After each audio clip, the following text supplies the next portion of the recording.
So if you are here, it is because you've followed from the last video, which was season 1, episode 17 of Girlfriends, the Declaration of Independence. So if you are here, it's because you want to get into the tea and you want to discuss some things that really irked you in season 1, episode 18, Disregard. Because it was so irritating for me at one point. I had to fast forward towards the ending of the episode, and I'm gonna tell y'all when I get to that part which part I had to fast forward. I had to fast forward because I was so irritated and I just couldn't do it. Like, maybe it's my temperament today, I don't know, but I just could not deal with it because I was irked. But let's get into it. Lynn hates Sean, and I'm not mad at that, but she hates him for the wrong reasons. Like, she hates him for the wrong reasons.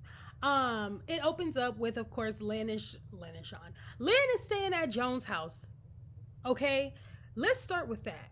Now, again, if you're here from last episode's video, you know what's wrong with that already, because we just had a conversation with Lynn about how she needs to stop being a leech. What are you doing here? What are you doing here? This isn't your house. And you're trying to do your laundry and you're trying to get free breakfast. We just had a conversation about you being a leech and you needing to get up and get your own life. We had that conversation. I was there. And even Joan was like, what? You know what I mean? And I applaud her for the irritation, right? At least she's not like all happy and gung-ho and just, oh, I'm just so happy like that my friend lives with me. No. Especially when you start to really see it's starting to interfere with you and your man time, right? Because now Sean is sleeping over. So he's there in the morning time. He's trying to get ready for like work and whatever like that. Like, they're just living like they're married and stuff. And Lynn is their like unruly stepchild or something. So again, Lynn hates Sean, but not for the right reasons. We hate Sean because Sean is has all the audacity. And he tries to call Joan out for a lot of things. And it's like, look at you, bruh. Look at the material. Lynn hates Sean because Lynn is jealous and she's selfish and she wants to be the only person that Joan is giving her attention to. And again, we're going to get more into this later because that's when it really comes out. But I already peeped her little attitude and her, being all snappy and snippy with Sean and stuff like that. Like, oh, but she was the same one who was just being told about herself about being a leech last episode. So now here you go mad because somebody else is sleeping in your guest bedroom. Technically ain't your guest bedroom because this ain't your house. Get out. And this is the beginning and the end. No, this is the beginning of the end of Tony and Greg. Yeah, they're fighting over paint on her duvet cover. And it's like one of those things where it's a little fight, but you could tell, like, she's over him. She's like, you need to get out. So this is the beginning of their end. Maya is looking forward to her surgery, but she's more so looking forward to it because it's free cable in the hospital. And she's just laying up, living her best life. I mean, whatever. Oh, and we are introduced to Dr. Spencer. So again, this is the beginning of the end of Tony and Greg. Because Tony takes one look at Dr. Spencer and bow. Okay, so now they're all upset and in a frenzy because Joan has a life. Of course, spearheaded by Lynn, some loser who doesn't have her own life, her own man, her own house, her own kids, her own point of existence. Because with all your degrees, you still ain't figured it out. You still haven't figured it out. Okay? And she mad at Joan because Joan is tied up with other people and not at that law firm. Like, she's living her life. She's trying to do her thing. And Lynn is mad, talking about, everything is about Sean. Girl, yeah, it ain't about you. Friends like these, because I don't want to hear nothing about y'all happy for me. No, you're not. Because, Tony, don't nobody say anything to you when you be ditching people and not answering the phone because you and Greg are having a romantic rendezvous. Clock it. Or, ain't nobody talking to you, Maya, when you can't do God knows what because you and Darnell are playing in somebody's motel. And Lynn, the only reason why you're always fully available for your friends is because you don't have anything else to do. You don't have a job to go to. You don't have a house to clean up. You don't have a man to go be with. You don't have a kid to take care of. You don't have anything. You don't even hang out with your parents. You don't even hang out with your siblings, half siblings, quarter, whatever. You don't have anything to tend to. That's why you're so readily available to everybody. And you can be in this hospital with Maya up until dawn because you don't have anything to do. You didn't already finish your thesis, so now you don't have nothing to do, and now you mad at Joan because Joan has a life? Stop. No. I mean, they going off on this girl like they really have a legit problem. Like, we mad at this girl because this girl got a boyfriend. Are you serious? To the point where Lynn was like, we're the ones who's going to be there for her when he leaves her. Whoa, girl, you might have been on the outs messing with me, and it ain't even about the man, it's about the disrespect, because why are you talking to me like that? I mean, Joan wasn't there, but why are you talking about me like that?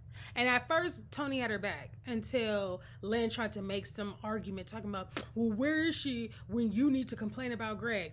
Why is that all she's good for to y'all? So y'all can vent to her and tell her all your problems and she can house you for free?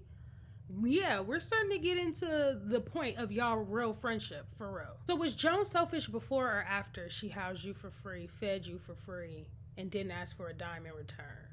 And had to have an intervention because everybody else was more sick and tired of her enabling and being there for you than she was. Was she selfish then or no? Where is Darnell and Jabari and her mom? And all these cousins she keep talking about. Like, I'm not understanding how you got all this mouth for Joan while you in the hospital, Maya. Your immediate family isn't even here. I haven't seen a cousin, uncle, brother, sister, nephew, son walk in here this entire time that we've been in this hospital. And you mad at Joan? Somebody who only been your friend for like a year and a half, who's also your boss? Because she out with her boyfriend?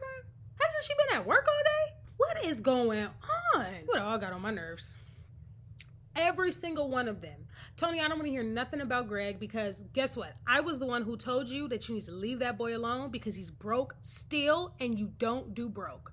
So I don't want to hear you complain about him. Guess what? I'm not going to be here for you when you complain about it. I don't want to hear it. Okay? Maya, I've been patient with you while you plucked your ingrowns at your desk during billable company time because of your medical procedures. Guess what? Who's also the one that approved your leave? Oh, okay. Lynn, please, again, should we get into the housing market? Should we get into the fact that I am housing the homeless because you are at my house? Should we get into that again? I don't want to, but should we? That's Joan's problem. She didn't have enough lip for any of them. Like, she could have went toe-to-toe with every single one of them and didn't, and chose friendship every time. Not me, though. Y'all wouldn't have came at me sideways about nothing, and I'm doing all of this for y'all? No. Y'all want to, no, I don't want to hear it. And I don't care how much you dislike Sean, because again, I'm not necessarily mad at you for disliking Sean. Sean is a piece of work too, because we're going to get to him. He another selfish one. We're going to get to him in this episode. But, excuse me? I'm doing all this for y'all, and this is how y'all act? Wowzers. So now, of course, speaking about us getting to Sean, that, brings us to the fact that now he's mad at her, right? Because he had this interview that she was supposed to be at, Joan, that she was supposed to be at, but she was at the hospital with Maya. One, looking over the paperwork, and two, just being there as a friend, right? So, of course, they guilt trip her into staying at the hospital, so that makes her late for Sean's interview. Why did she have to be there,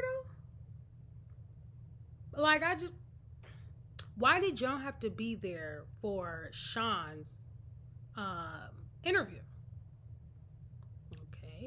Okay, so then she's not there, right? When she gets to 8:47, they're gone. Whoever was interviewing him is gone. Sean is still there, right? And he's all mad, and he's all like, oh, I'm out this much money because I blew the interview. And again, why did Joan being at the interview make or break it? You couldn't have sold that yourself?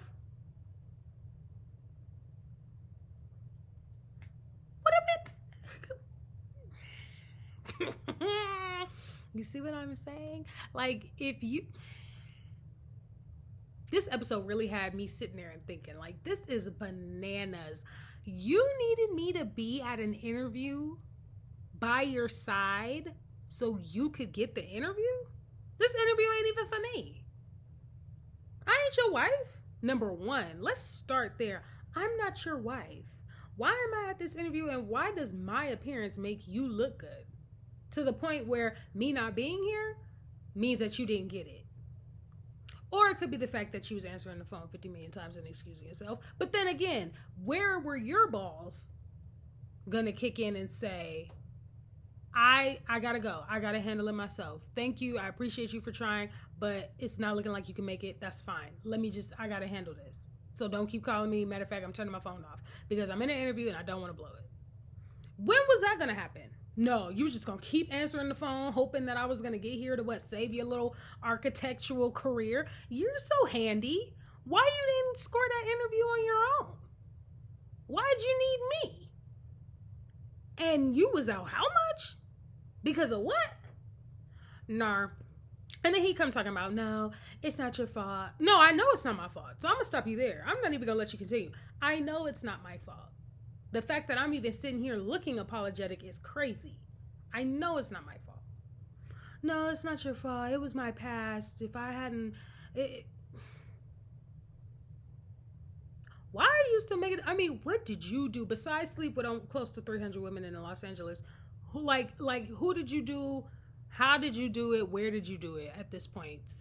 To the point where it's like messing up future jobs for you, like down the line. At this point, I wasn't going to be able to... If this was based off your past, I wasn't going to be able to say that anyway.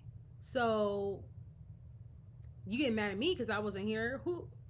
I wasn't going to help your career. Or, forget all that. Let's just say you're a terrible interviewer.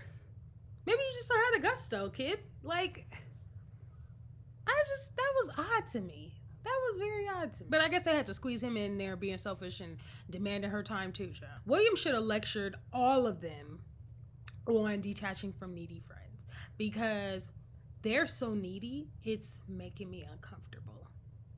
I can't understand why they're being so needy about a friend. This ain't your mama. This ain't your sister. This ain't y'all girlfriend, wife, lover. This is a friend, and I get it, right? Because I have my own best friend.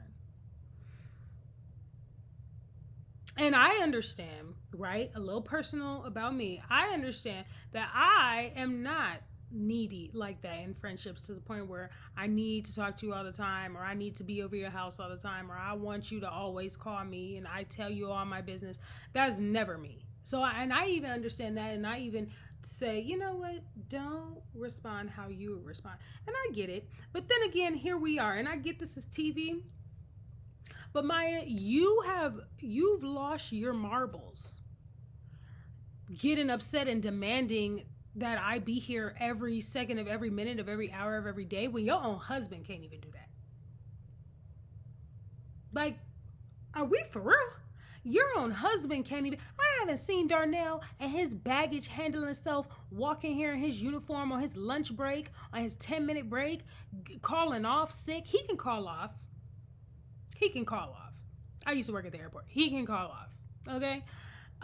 Get somebody to cover the rest of his shift. Something. I haven't seen him in this hospital at all.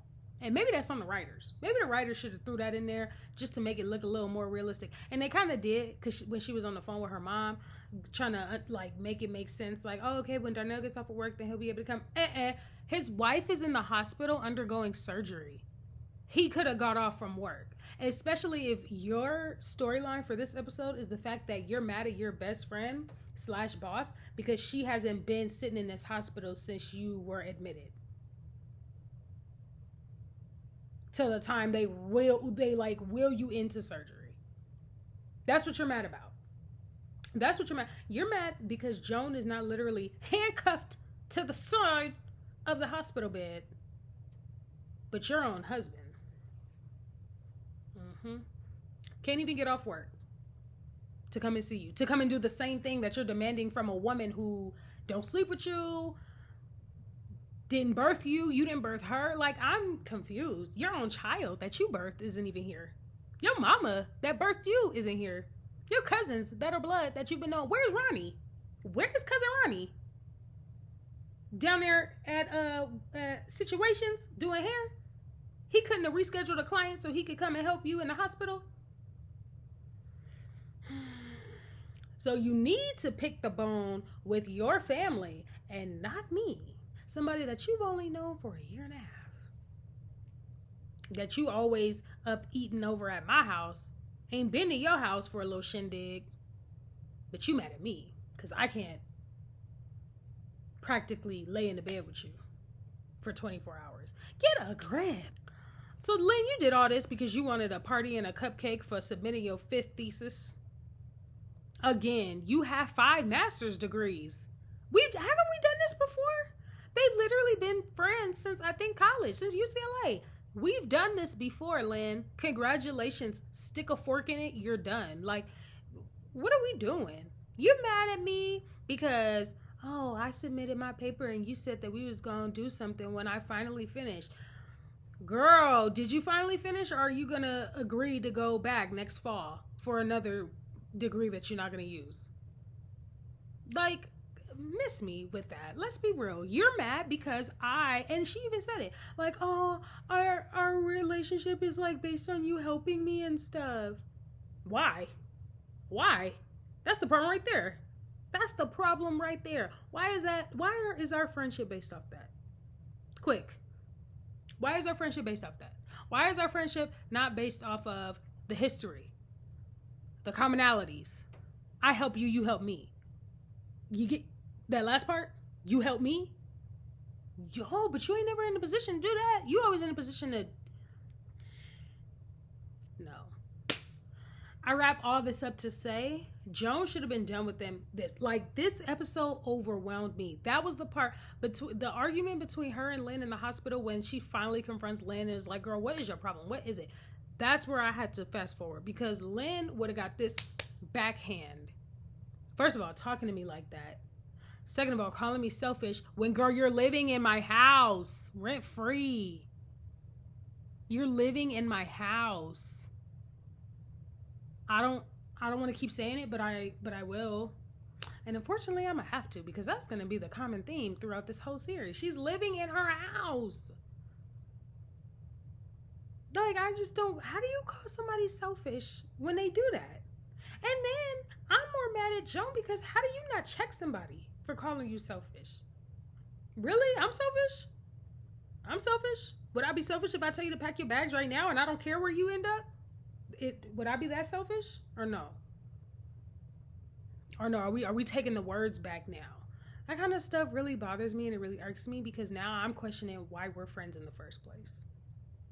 And maybe I should, because that whole our friendship is based off of you helping me, you being there for me, is crazy. It needs to be based off of the vice versa. We need to help each other. We need to be there for each other, a support system for each other, not a one-way street, girl. But Lynn don't know nothing about that. You got 5 degrees and you still don't know how to be a friend. Ain't that crazy?